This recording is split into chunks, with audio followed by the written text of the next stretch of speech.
Nung pumunta pa ako kila Radic, pinaghandaan ko po si Jello nun ng pagkain niya. Nagulat lang ako kasi meron siyang picture na hawak-hawak.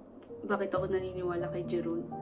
Well, hindi pa po totally ako na naniniwala kay Jeron.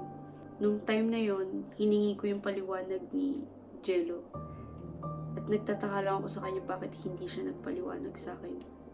Sa tingin ko may pinoprotektahan siya, ganun. Kaso hindi niya ginawa eh. Ito pa yung kanina pumunta si Jeron. Binigay niya yung picture ulit nila. Yan. Tapos ito, kung idadahilan niya na naman na best friend niya to, hindi ko na alam eh. Kasi hindi ko alam eh.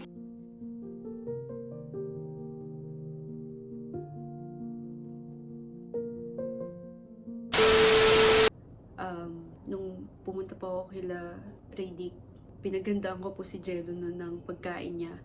Siyempre, para na rin makakain din si Jello, kailangan meron din sila Boss Radic para pahintulutan nila ako na bigyan siya ng pagkain. Pero nagulat lang ako kasi meron siyang picture na hawak-hawak. At sa mga nagagalit po sa akin na bakit ako naniniwala kay Jeron, well, hindi pa po totally ako na naniniwala kay Jeron.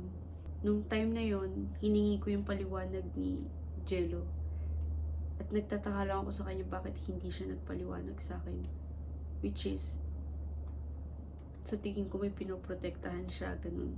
Na yun na nga yung way out niya para maniwala ko kung ano man yung sasabihin niya. Kaso hindi niya ginawa eh. Kahit hinihingi ko na yung paliwanag na gusto kong marinig sa kanya. Ito na yung binigyan ko na siya ng chance para i-explain yung sarili niya kung ano man yung pinakita sa akin ni Jeron. Kung totoo ba. Kaso hindi. Parang unti-unti yung na naman bumabalik sa akin yung ginawa nila ni Ares. Ito pa yung kanina pumunta si Jeron. Binigay niya yung picture ulit nila. Yan. Kung nakikita nyo guys, hindi siya edited eh. Hindi siya edited. At sa tingin ko hindi naman niya best friend to eh. Kasi nung una na sinabi sa akin ni Jeron na may babae nga si Jello, yun yung best friend niya. Yun daw yung best friend na sinasabi niya. Tapos ito, kung idadahilan niya na naman na best friend niya to, hindi ko na alam eh. Kasi yun din yung sinabi ni Russell eh, na marami siyang babae, which is, yun nga, nang babae siya, nag-bar sila, hindi ko na alam kung sinong papaniwalaan ko eh. Kasi nung una naman, di ko naman pinaniwalaan si Russell, pero totoo pala yung sinasabi niya. Kaya hindi niyo rin ako masisisi guys, kasi ang hirap ibalik yung trust na binigay sa kanya.